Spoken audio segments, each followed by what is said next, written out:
You know, when it's come to talking about Radiohead on my channel, I've just kept putting it off and putting it off. It's like that chip on my shoulder that I can't shake off because I get so in my head and nervous whenever I talk about Radiohead, and that's just because of how rabid fans can get and how dedicated and passionate, and seemingly so because I wasn't into them. I was just called so many different things because I didn't get their music, and now I'm finally into it, and I'm finally saying, you know what? I'm not approaching this from one specific standpoint. I am just going to review some Radiohead albums because I am falling in love with this band. So here we go. Let's do it. OK Computer.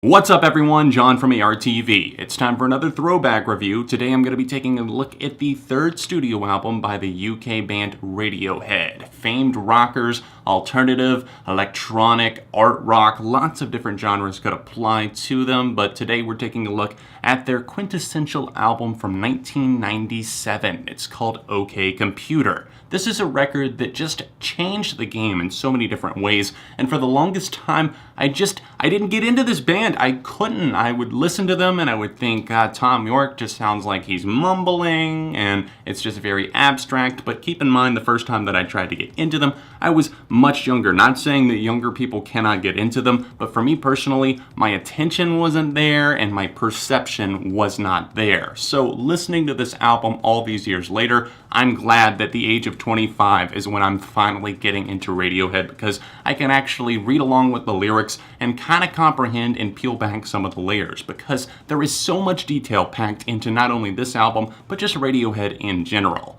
Now, this album was very surprising for a lot of people whenever it released in 1997, because we were in the Britpop era, especially them being from the UK. Bands like Blur and Oasis and other bands of the sort were extremely popular, and this came out at a time whenever it was kind of like treading water and it was at a stalemate, and then Radiohead just come in, boom. Now this was notable for being their first album that was produced by Nigel Godrich. This is a producer that really just helped take them to the next level and excel at these ideas that they wanted. And you can see right off the bat on the opening track, Airbag, just how different it is from the Benz and Pablo Honey. There's an eerie presence you feel when you listen to OK Computer. It's not necessarily a specific seasonal album. It's not necessarily one mood by any means, because this album does jump around in different terrains, and for that reason, I love it, and it's turning into one of my favorite albums of all time, and that's crazy to think about, but over the past couple of months, I've really started diving into Radiohead. I still, at the time of recording this video, haven't really properly gone through every single album, but I plan to roll out reviews as I kind of listen through,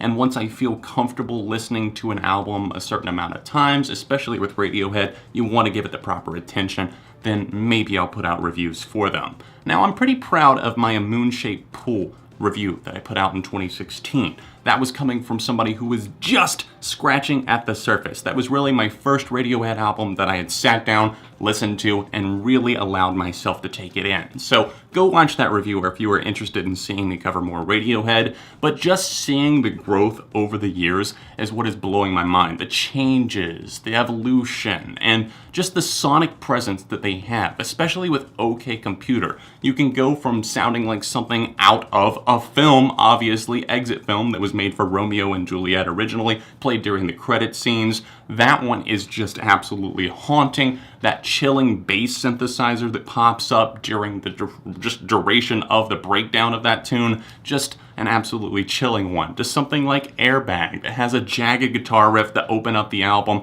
some almost Christmas sounding bells that are just shaking, and then just a sense of paranoia as Tom York sings about the implications of a potential life-changing situation. The underlying genius of OK Computer is the fact that it made itself timeless, and I think unknowingly so, it kind of predicted the future. OK Computer is a record that talks about the isolation that you might feel because of the result of technology. And you think 20 years ago, I was only 6 at the time, and technology hadn't advanced that much, but things were already starting to change, and people were starting to get more involved with themselves, narcissism, etc. And they touch on that all throughout this album, and most notably one of my favorites would be the closing moment, The Tourist, where Johnny Greenwood writes the lyrics here, and York sings, "Hey man, slow down." And that's a phrase that I think that a lot of us need to take a look at, including myself. And that's what I've been doing as of late. I've been trying to slow down the amount of albums that I force myself to listen to, or whatever it might be, the amount of videos that I put out on a certain thing, whatever it is. Hey man, slow down. Technology moves so fast and it alters and changes our world. And Radiohead pulled off such an amazing blend of both alternative rock, art rock, and electronic music. It's unlike anything I've ever heard before. The song that truly pushed down the barrier for me getting into Radiohead is Paranoid Android, the second song on this very album. What a song that is. What a building song with multiple layers, multiple parts, everything from keys and just a roaring, just absolutely flooring, overtaking vocal performance, and obviously the part where the song just breaks down and the guitars rush in and the lyrics get very, very angry as they talk about vapid society. Gucci references thrown in there, which is still very, very relevant, not just because of that brand, but more specifically because of all of the lyrics surrounding this very song. And as the song progresses, it obviously makes references to the Hitchhiker's Guide to the Galaxy, the paranoid android character there, and obviously how those things are kind of taking over our society. And the cutting guitar here absolutely stunned me the first time that I heard this song, because it starts off as a slow acoustic loop, and this song was seemingly inspired by Tom York going to a bar one night and seeing people interacting with one another, and the way that things were changing in our society. And it still holds true, like I said, because now, more than ever, we are a self-involved society, and Radiohead have to look back at this and think, we hit the nail on the head. Subterranean Homesick Alien is a top favorite for me, and that's hard to say in an album where you really cannot cut off any limbs here because it all makes sense. It all plays into the overall concept and execution of the record, but this one truly does stand out to me. I love that atmospheric and gentle opening before getting to a louder chorus where the drums roar, the guitars rollick, and it's not in the sense of your typical rock and roll. It's something that feels more progressive, not just like a prog rock thing or anything like that. But this track and also exit music for a film that comes immediately after this are both two songs that do such a great job of playing different instruments and using typical instruments in a totally unique way. There's a rip-roaring anger to Electioneering, one of the most political songs that I've heard thus far from Radiohead. It's something that spoke of the poll riots back in the 90s and the aggression that I think people were feeling at that time. And somehow, once again, still very accurate in a way. Some of the phrases that pop up on this song, just take a look at the lyrics and see how they're still applicable to situations that are going on in our political atmosphere in 2017. This is a record that overall just strikes with so many different appeals. Like I said, Electioneering, there's a guitar solo, a menacing overall vibe to it, and then you have something like Karma Police, another classic song with those pianos, the way that they just are able to bridge in the vocals and the lyrics that make it something meaningful, and you start to wonder, are the Karma Police good or bad, and what is going on here? Because you think of karma and you want somebody to get what they deserve, but here it's almost made to look like the narrator of the song is perhaps the evil one. The desperation of climbing up the walls is fantastic, and that euphoric instrumental explosion as the song rolls on is another fantastic moment on this record. And then you have Lucky, another song that I truly admire, not just because of the chorus of the song and how it's so sticky and the comparisons to a superhero and how you have to feel sometimes in order to put yourself out there. There's so much that could be taken away from a song like that, but the thing that I admire most is how quickly the song was written. As I looked into and researched this record, I saw that this was written in about a week's time, and it was the song that really got the gears spinning for their next record. It was originally for a charity release,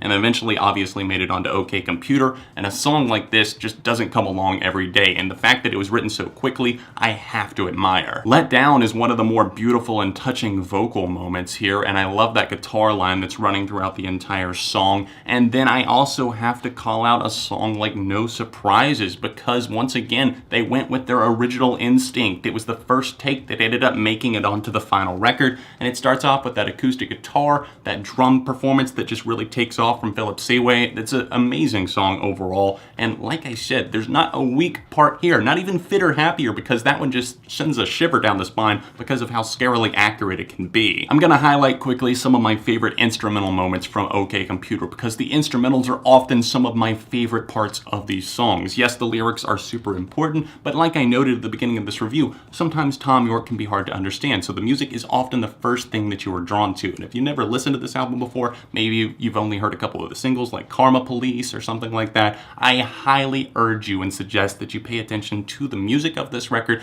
and give it a proper chance. Some of my favorite moments include Airbag and that searing guitar line, the bow-na-no-no, bow-na-no-no. There's the way that ascends and descends as Thom Yorke's voice rolls over this one, and the mixture of bells and synths and everything else just all roll together in a cumulative song. I don't know how they pulled it off so well, but they certainly did. I love the pianos on Karma Police. I love the guitar on Lucky, and just the variation of the Tourist and the extended outro of that one, and the way that the guitar really just plays in chemistry with the bass. I love the fact that the bass line isn't always there on Airbag, but the fact is, whenever it does, it's one of the most pummeling and noticeable moments on the entire LP in terms of bass. Subterranean space-driven guitar is stellar. Paranoid Androids opening acoustic in the way that it's able to transform into that electric and just pull off such a big monumental meltdown seemingly. And then Fitter Happier, the voice on it and the way that a film is used in the background, climbing up the walls with that guitar solo, No Surprises with the acoustics that are a nice change of pace,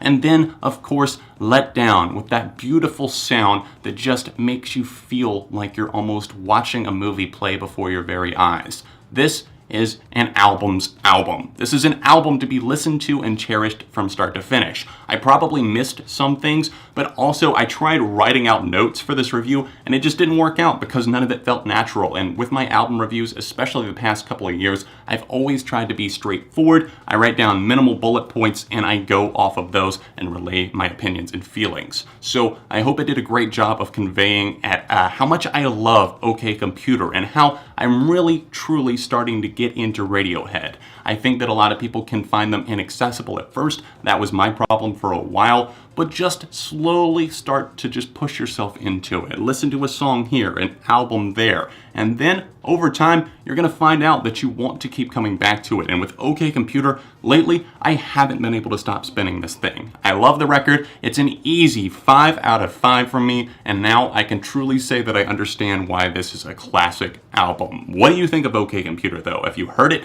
I hope that you have, and I hope that you're excited to see me talking about some Radiohead records. Let me know your thoughts in the comments section down below, and if you're able to, please support me on Patreon. I now have a Patreon exclusive podcast that is either about to debut or else probably already has debuted by the time you're watching this. It is the top link in the description down below. $5 or more per month unlocks 2 podcasts a month. You can tap the annotation in the corner of the screen to go directly to my Patreon page. You can see a moon-shaped pool review right over here, or else another recent throwback review right over here. All of my social media can be found in the description down below, most active on Twitter. And other than that, I'll see you very soon right here on ARTV.